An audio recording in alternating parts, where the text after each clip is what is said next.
Hey folks, welcome to Bad GM's Campaign Build-Along. I'm the Bad GM Wayne Davis, and this show is all about building a campaign from scratch with you and for you.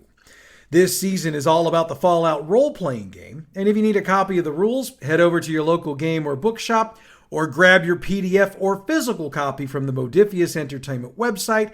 That's modipius.net.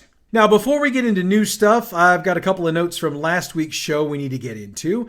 The first concerns the radiation exposure chart. The DMs started flooding in pretty much as soon as folks had a chance to check out the show. It was pointed out to me that I'd mentioned in my breakdown of Arnold that its radiation levels were high, yet I had the group at a level 1 or 2 where they were. So yeah, that's on me.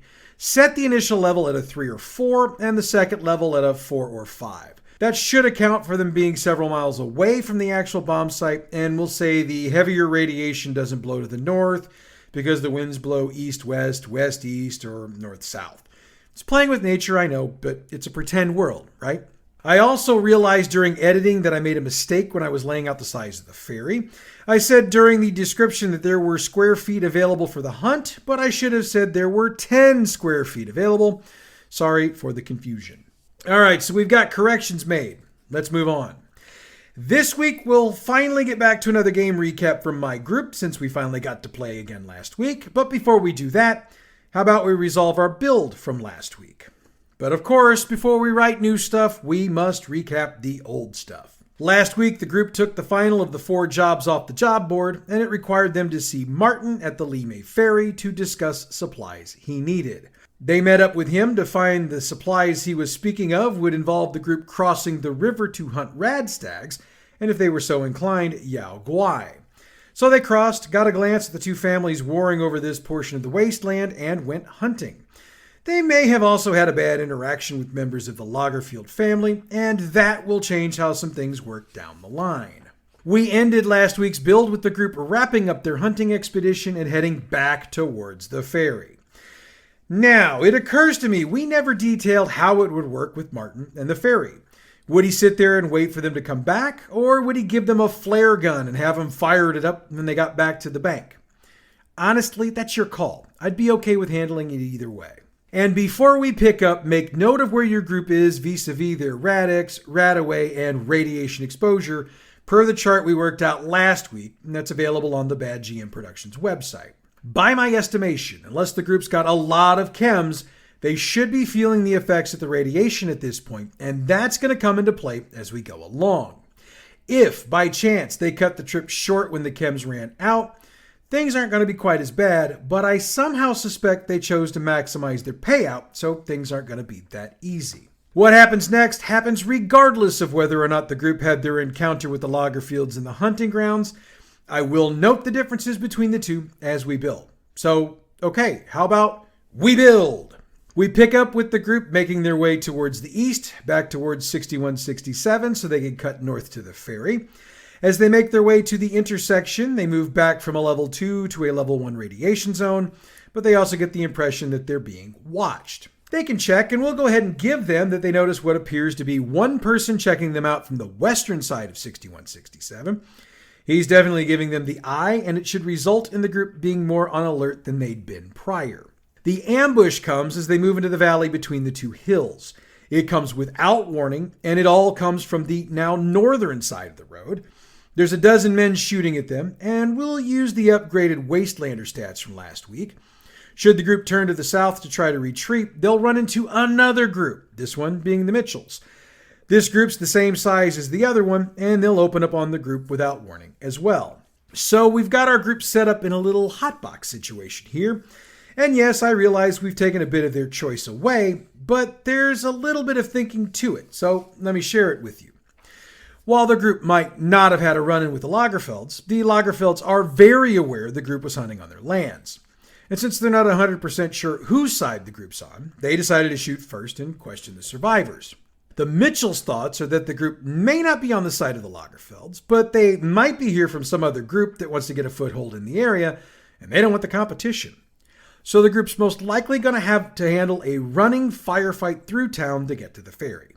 And I should probably pause for a moment here to note something. I'm building this for a group of 5 or 6. So if you've got a group of 4 or less, obviously drop a few attackers out of the groups. We want this to be a big challenge, not a complete massacre. Of the 24 shooting at them, the group will have to take down about 8 before they'll be able to get on the ferry. If they have to shoot a flare, they'll have the time they need to get to that number without question. If Martin's waiting for them, they're going to need to hit their number before they get down the second hill and onto the landing. Otherwise, they risk Martin getting shot, and that's not good for anybody. What'll happen is that once they've dropped 8, everybody else will realize the group means business, and they'll retreat to rethink their strategy, which buys the group time to get back across the river. Now, that being said, if the group wants to take them all out, they most certainly can. And if they, by chance, do that, they'll pick themselves up one heck of a reputation with the two families, and that might come into play a bit later on. Maybe. Once Martin gets the group back across the river, they can settle up the account based on how much the group brings in. He's flush with caps, so however much the group earns, he's got plenty to cover it. He also offers to let the group rest there if they need to, since, of course, the turrets will protect everyone. Whether they take him up on it or not, they'll eventually have decided, I'm sure, to head back into more comfortable territory for them, which means it's back to the downtown area. Again, this is going to be about a 5-hour walk, and this time the attack comes from Garson Tactical. And they're really going to be tactical about it. So let's set the stage. The group will get through Lemay and back across the river to Pear before it happens. And it happens with a missile attack. It'll land about 5 feet in front of the group, so make sure you know what order the group's walking in and whether it's single file, double file, or some other manner. A missile does 11 dice of damage, but rather than have you roll it, I've rolled it already for you, and it's 20 points of damage. And that'll be to anybody directly in front of the blast zone. Roll a d6 for the rest of the party. 1 through 3, they manage to not take any damage. 4 through 6, they take half. Then the rest of the ambush begins. This Garson Tactical group is 2 less than the PC group, and they approach from both the left and the right, attempting a pincer formation to force the group closer together. In theory, the group's already in bad shape, but if I know my group, they'll either try to talk their way out of things or shoot their way out. And for once, we're going to allow for both options. Again, we're using those Brotherhood of Steel Knight stats on page 383, so keep those in mind for the discussion between the groups. Pick one of the Garson soldiers to be the spokesperson and insist that only one of the PCs can speak. No assistance allowed. It's then a talk-off between the two. If the group succeeds, the Garson team will let them go, but under no circumstances will they agree to call off the kill order. They'll note that they can't since it comes from higher up on the totem pole.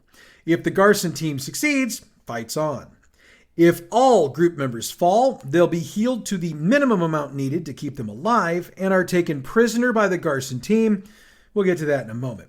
If they succeed in the fight or are allowed to walk away, they can get back to Diamond Pass or their own hideout without further incident.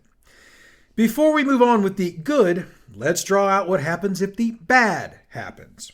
The PCs will be mostly conscious as they're taken to a big holding cell. Where it is something they're not certain of. They took so many turns on the way there, it was hard to keep track. Also, they realized there must have been more Garson personnel nearby, since there were more than enough to carry all of them to the location. As they come to their senses, they realize they've been stripped of their armor and weapons, and any robots in the group have had their weapons removed, along with any special armaments they've had applied. They're in a big cage in an even bigger room, and by the looks of things, they're in an old warehouse. That doesn't give them a lot to go on since there are a lot of old warehouses all over the downtown area. They also realize that the building, or at least the part they're in, is soundproofed since they can't hear anything other than themselves. Now they've got plenty of time to talk to themselves, so give them the time to say whatever they want to say. The more dramatic role players will probably love this, since it's going to give them a chance to shine. If your group's more about skimming over this stuff to get to the action, well, then let's move on. At some point, a couple of men in Garson gear enter the room. One is armed with a laser rifle, while the other one has his pistol holstered and a set of keys in his hand. As he steps towards the cage, he speaks to the group. Normally, this would be the point where we'd be taking you to the council for your fate to be decided. However, you've apparently got friends in nice places since somebody paid off your bounty. You're free to go. However, there's a caveat. They have to leave their weapons and armor behind. That includes the robots. Now they can keep everything else, including the caps they've collected. Now I realize there are those of you who might find this cruel, so if you want to let them keep the weapons, do that. I'd just not let them have their ammo back. Or you can let them keep the armor, but not the weapons. The whole point is that Garson isn't about to give this group weapons that can be used against them. And if they start to get hot about it, they'll hear a very familiar voice come from the hallway beyond. Mr. Victor would greatly appreciate it if you wouldn't do anything to sully his reputation. It's Bruno, so it's pretty obvious who just paid to get him out. With his words, the group should take what they're being allowed to take and head on out. Bruno will escort the group back to Diamond Pass, and since it turns out they're being held on the riverfront in Soulard, it only takes about 10 minutes to get there. We'll get to what happens next momentarily. Let's discuss what happens if all went somewhat well and the group didn't manage to get captured. They'll be hauling butt to get back to the pass, but they will get there. If they weren't already headed that way, Bruno will catch up with them at some point and let them know that Victor has requested their presence. All of the usual protocols are followed, and they enter Victor's office to find him casually flipping through an old book. He's got his feet up on the desk and what appears to be a glass of vodka poured, and he sits up as they enter the room. My friends, I have been looking for you all day. I hope your day has gone well. When they tell him about the Garson attack, his mood shifts to annoyed. I am not happy with that, especially because I just paid Garson Tactical a large amount of caps to remove the marker from you. Either they have double-crossed me, or the group you ran into was not aware. I will look into this, and if it was the first thing, we will be dealing with them personally. This would be about the point we'd pick up if the group had to be bailed out. Victor's attitude will be the same, though his wording will be different. I paid to get you out because Garson cares not for why you did what you did, only that you did it. And since one of those jobs you did was because of me, I felt a bit responsible for it. He holds his fingers up to indicate a little bit as he's saying that. That being said, though, not all of the things they are upset with you for are my doing. So while I paid a large amount of caps, I will expect favor from you in the future to pay me back. He doesn't want the favor paid back now because he wants to save it for an especially tricky job. For now, he'd rather the group continue on their information gathering and job board hunting trips so that they can make more caps, especially if they had to leave Garson without their weapons and armor. So they need to take a few moments to shop, probably, and they'll definitely want to eat something and process everything that's happened before they proceed. And I think that's a good place to stop the build for today. Of course, that's because we've got a game recap to give, but we need to recap what we did a month ago before we cover last week's game. The group began by entering the Jessup Chemicals facility to find the chemicals they needed to whip up an antidote for Juliet to counter the super mutant formula she'd been injected with. They managed to do that, as well as cause a few shenanigans in the process. They delivered the chemicals to Paul, who whipped up 2 batches of the serum from the provided chemicals and administered the first while the group was there. He gave the group caps as thanks for a job well done, then the group moved on to the Opera House job for Corinth and Igmon. Their ultimate choice for entering the building was for Jim's Mr. Gutsy to fly up to the window, bust through, steal the clock, then speed the heck out of there towards their meetup spot, with the group making their way towards other points before meeting back up. They returned the clock to Corinth and Igmon and picked up their payment for a job well done. With 2 jobs successfully done and pockets filled with caps, the group headed to Diamond Pass to spend those caps, which they did. Bruno then approached the group with a request from Victor to meet with them. He requested that the group head to the Jessup Chemicals facility at the Dome and retrieve as much information as possible about the food supplement Jessup had created and released into the food chain. The group had agreed to do so, especially since they were still in their Jessup Chemicals gear from earlier. They entered, found the carnage in the facility, and managed to grab a hard drive that hadn't been chewed to bits.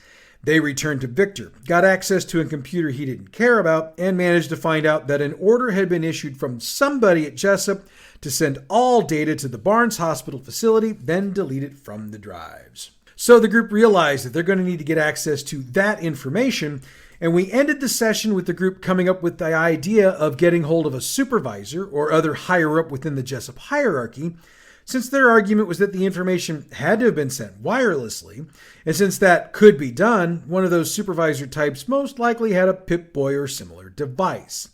Since they probably had one of those, if they can get their hands on one, they should be able to access the information without having to breach the facility. So, the plan was to linger on the outskirts of the building and wait for someone fitting the description to come out. And that was where we wrapped the session. It does need to be noted that Clayton was back for this game, but we were minus Tyler and Aniston, though I wound up playing their characters along the way to help them. As we began this session, the group was making their way to the hospital to, pull off the plan they discussed. They made it a point to hang on the fringes of the hospital, and they noted on more than one occasion that they were spreading out so that it wouldn't be obvious that the hospital was being watched. I didn't make them roll because, let's be honest, if you work on something long enough, you're bound to get it done in some way, shape, or form. And they did. They noticed a gentleman wearing a white lab coat exit the building and head towards the north. What caught their eye, and I did make them roll for this, was the Pip-Boy he had on his right arm. Since they now had a target, they decided to trail him, with the idea being to get him close to an alley or something, then pull him in. They eventually got their chance, though they had to follow him for a bit, and it did require Tyler's robot to skirt out and around, cut the man off, and basically delay him while the rest of the group caught up and surrounded them. And I couldn't help myself. I had the robot say to the man, "Have you heard about our Lord and Savior, Jesus Christ?" If you happen to be a good Christian and this offends you, I do apologize. But I wanted to do something so out there that the guy had to stop. And what would be more out there than a robot missionary? Just saying. Anyway, the robot continued to push his point. The group got the man surrounded, and that's where the fun began. The group made it very clear from the beginning that they wanted and needed the Pip-Boy. And while they were more than willing to take it and leave him alone, Jim's robot also noted that he could very easily cut the arm off, take the Pip-Boy, and leave the dude. The guy was nervous as all get out, noting that, "They'll kill me if I give you this." He went back and forth for a few minutes with the group before Aniston finally conked him in the back of the head, knocking him out.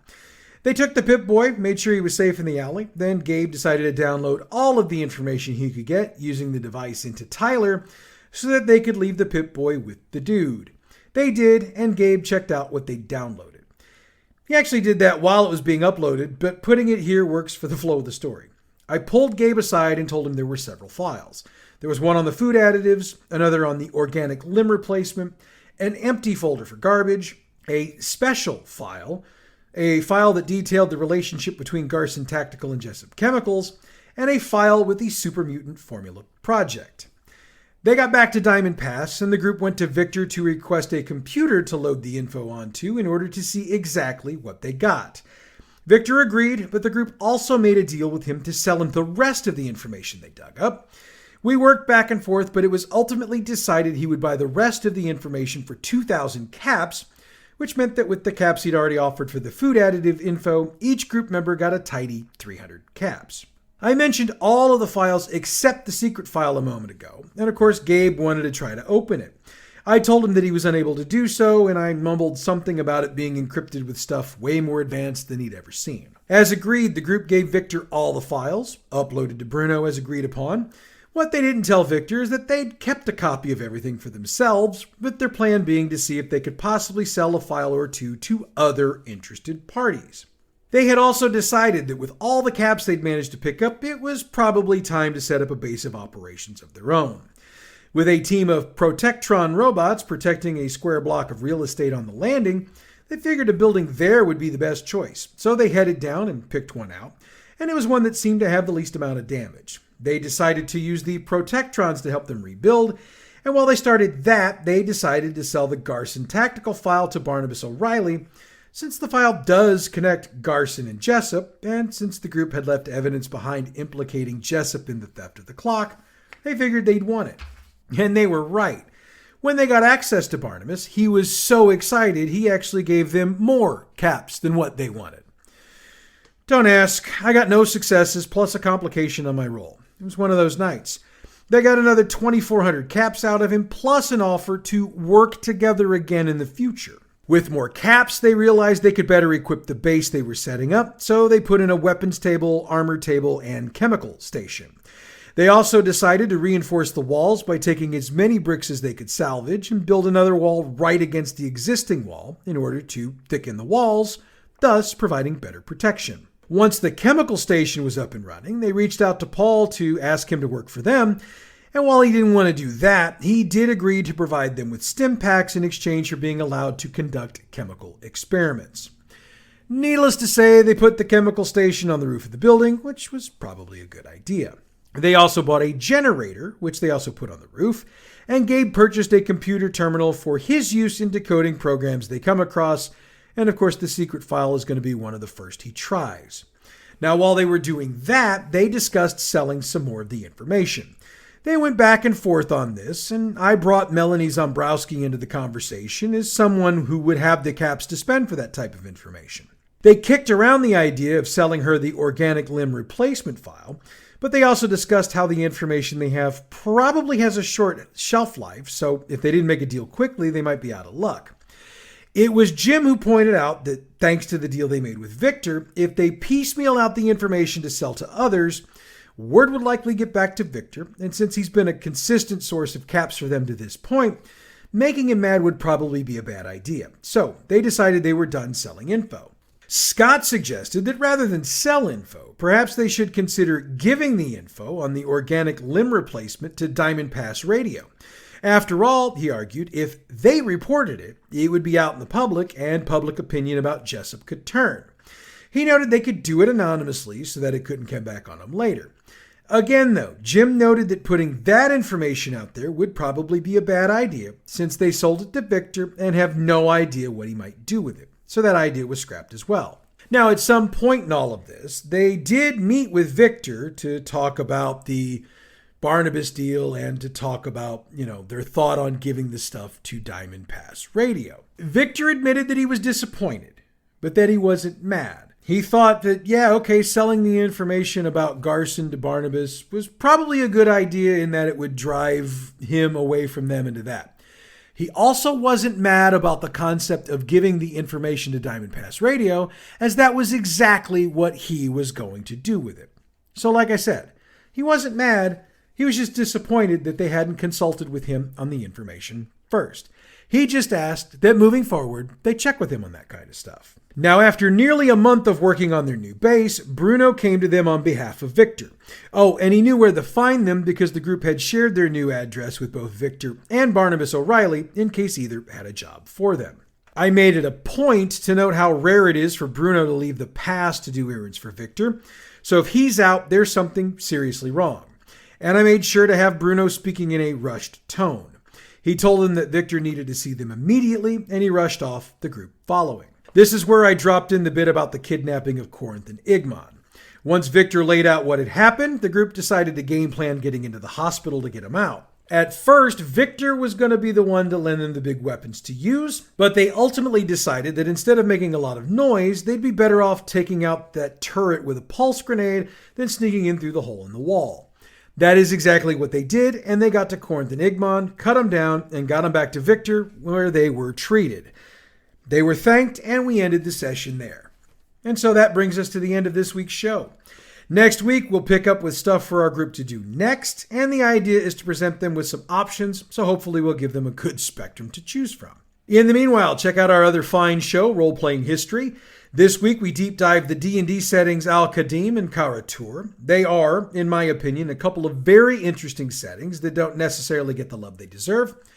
Role-Playing History is available wherever you get your podcasts or on our website, badgmproductions.net. All Fallout role-playing game materials referenced on this show are the trademarked and copyrighted properties of Modifius Entertainment through their license with Bethesda Games, and they're utilized here for entertainment purposes only. If you're interested in checking out all of the fine game products produced by Modifius, check out their website, modipius.net. The music we use for this show comes from Pixabay.com. Check them out for all your license-free, royalty-free music needs. Bad GM's Campaign Build-Along is a production of Bad GM Productions. Check us out on Facebook at facebook.com/gaming/badgmprod, on Twitter at badgmp, YouTube and Tumblr, we're Bad GM Productions. Email, you can email us at badgmproductions@gmail.com, and the website is badgmproductions.net. Next week, we cook up a whole new kettle of fish for our group to get involved with, and I promise you, the group will finally get some information about some of the people and things they're looking for. But that's next week, folks. Until then, I'm the bad GM Wayne Davis, and I'll see you at the game table.